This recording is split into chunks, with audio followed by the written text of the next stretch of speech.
covering the stories that impact your life, your town, your state, and your future. This is the Means Report with your host, Brad Means. Hey everybody, and welcome once again to the Means Report. We certainly appreciate you spending part of your day with us, where today we have a very special edition of the Means Report because our focus is going to be on the upcoming Dyess Symposium. Now, we are recording this episode in mid-November. The symposium is going to be in early January, January 8th. We'll tell you about that. I can also tell you that this event honors those who go above and beyond, just like its namesake. Marine Lieutenant Colonel Jimmy Dyess, killed in action in World War II back in 1944. He was a hero in every sense of the word, won the two highest awards for heroism in our nation, the Medal of Honor and the Carnegie Medal, the only person to secure those two, and well-deserved. And so our friend, the Means Report's good friend, General Perry Smith, came up with this symposium, and some very special honorees are featured each year. Also, we will let you know how you can stay in touch with us here at the Means Report and help us get more great guests like the two we have today. And let's start with Helen Bissell. Helen is going to be one of the honorees at the Dyess Symposium coming up on the 8th. Helen is the daughter of a Holocaust survivor. His name was Abe Korn, and she tirelessly tells his story around the country, and we'll find out why as we talk to her today. Helen, I can't thank you enough for the effort you put in on behalf of your dad and for being here today. Thanks, Brad, for having me. Absolutely. And we have our books here. This is Abe's story, Helen's dad's book that her brother Joseph helped write using notes that your dad had left, and it's a beautiful memoir. It's haunting, talking about the Holocaust.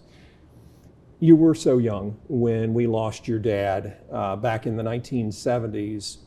Do you have any vivid memories of him? Oh gosh, I think because I was so young when he passed away, I hold on to the memories that I have. Mm-hmm. And he was just wonderful. Everybody loved him, but what I remember most about him is that he loved to give. He loved to help other people, do nice things for other people, and people today still tell me that's their memory of him as well. Helen, you're right. In the book, he seems like a man who was never pessimistic. Oh, never. Despite the horrors of concentration camps. Why do you think he was like that? First of all, I think that he had a very strong faith, and he held on to that faith. And he just wanted to be there for others, to show them that they could get through it together.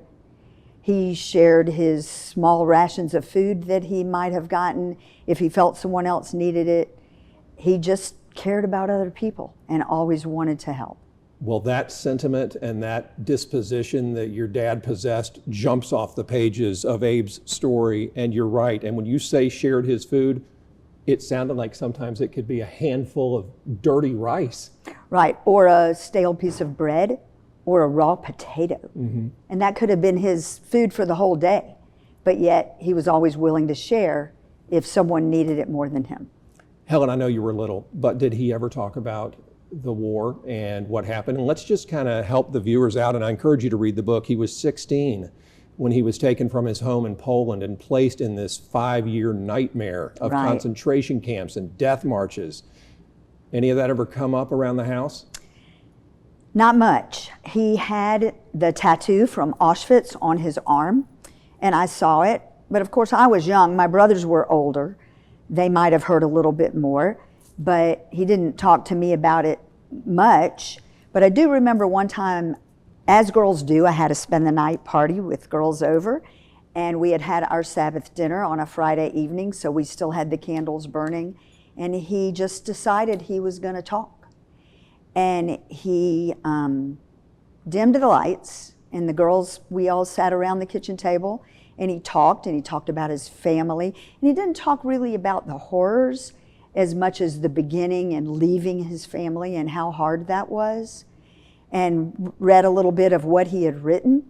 And I run into these girls still today because we're still in Augusta, and they say, I really remember the night, I spent the night at your house and your dad talked to us. So he was making an impact throughout his whole life. How powerful is that? What a memory for all of you all. He made an impact on the business scene too when he came to Augusta after the war, and you can read about this in the book, started Parts Warehouse Company. Do you think that his disposition, being so grounded, being so faithful, helped him succeed in that part of his life? Absolutely. And he just was determined. So after everything he went through and lost his whole family, got a sponsor, came to America, and came with nothing. Got a job delivering parts on a bicycle, and then helped them to grow that business to a warehouse distributor, and eventually one of the largest in the Southeast. And through deaths of those first people that gave him the job, the business became his. And that's the American dream, Brad. You're not kidding. He came with nothing. He worked hard, very hard, and he was smart, which helped. He came from beyond nothing, especially what the Nazis took from him and left him with just zero. You're such an important Holocaust educator. You go around and you talk to people. Helen, do people know about the Holocaust and understand the atrocities of 80 years ago? I think they've heard about it, Brad, but they don't really know real details unless they read memoirs like Dad's memoir. They don't really know, and they're usually pretty floored. I love to speak to students because they really don't know. They're not really teaching it as much in the schools anymore, but it needs to, because especially in the last few years, anti-Semitism has been on the rise in our country and around the world. And this could happen again, but we can't let it happen again. Why do you say that? Why is your fear to that level? Because the viewer might think, never. We'd never have another Holocaust. We'd never do such horrible things to fellow humans. People just have that sentiment these days, and not most people. But there's a loud segment that are against the Jews. If you ask them why, I'm not really sure they know why. Yeah. But today there's always a movement for something. Have you connected with young people who say, hey, Helen, I love what you're doing. I want to pick up the torch and continue to educate people so that this is never forgotten? There are teachers that feel that way. South Carolina has a whole program for teachers that teach the Holocaust. And I spoke to a couple of different groups this summer of teachers that teach the Holocaust, and they're floored when they hear a secondhand story of what happened. Because although they teach it and they learn about it from books, again, a true story, a memoir, is a little bit different than just what you might learn in a class in college. I'm telling you, this book is not a long read, but you do feel what Mr. Korn went through. You can picture himself in those concentration camps. You can understand his fear and the incredible stress that he must have borne during those days. So, how do we continue your mission and make this a more tolerant world? Is it just baby steps we can all take? I think so. I think it's sharing the stories of, like my dad and other survivors. But most of the survivors are dying out because of their age. He was 16, but there were people that were younger, so they're still alive. Some talk about it, some don't. But we have to keep teaching the children, teaching adults, that it was really real. Talk about the teaching children part. Some of these stories, most of them are so dark. How old should our child or grandchild be when we say, hey, let's have a talk about what happened 8 decades ago? I think middle school. Yeah. I think middle school is appropriate. They can understand it without being haunted by it. And they can start to form their opinions and make a difference. I have students that are in their 20s and 30s now that will run into me and say, I remember you spoke at my school. And that they remember the story and tell me that it still makes an impact on them because of his perseverance and positive attitude and willing to help others. You know, one of the things that jumped out at me, I believe it may have been in your brother's afterword at the obviously conclusion of the book, and he talked about how freedom was so important to your dad. And I believe Joseph said, freedom is an easy word to say, it just rolls off the tongue. But to have an appreciation of freedom is a whole nother story. How do we make sure that we, especially as Americans, appreciate what we have? We're a spoiled country. Yeah.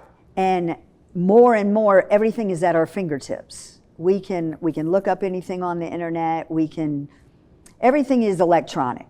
And there's so much at our fingertips that we take our freedom for granted. Mm-hmm. And we have a great expectation of the way we should live and what we should have.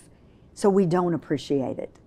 But if we realize that it could be taken away, then we might have more appreciation of that. Probably my last question. Do you ever feel your dad's presence? Every day. How? Just in my heart. I wake up each day, I lost both my parents young, and I wake up each day and thank God for my parents because of the example that they set. My mom, I would mention, was a German Lutheran. Yeah. So after Dad was persecuted for 5.5 years for being Jewish and lost his entire family, a whole lineage was wiped out. There's no way he should have wanted to marry a German that wasn't Jewish. But he said he knew God would appreciate that he deserved some happiness. And he put aside all prejudice. There was no prejudice in my household growing up. So that's how I learned. And she converted. She did. She eventually, it took some time because she wanted to learn and do it the proper way. But she did, and we were raised in a Jewish household, and we were just raised to love everyone. Helen, you're a great daughter, and I appreciate you. He was a great dad. I had great parents. Yeah, it sounds like it. And the story that your brother and your dad did is amazing. It's called Abe's Story. If you go to the Jimmy Dyess Symposium, which is just show up at the Augusta Museum of History, January 8th, 5 p.m., everybody in attendance gets a copy of General Perry Smith's book, Courage, Compassion, Marine, the unique story of Jimmy Dyess, the person for whom that symposium was named. Thanks for your time, Helen Bissell. Thank you, Brad. I appreciate it. Absolutely. When we come back, a man who continues to shape the CSRA. He is Jimmy Dyess Symposium honoree Monty Osteen on the Means Report.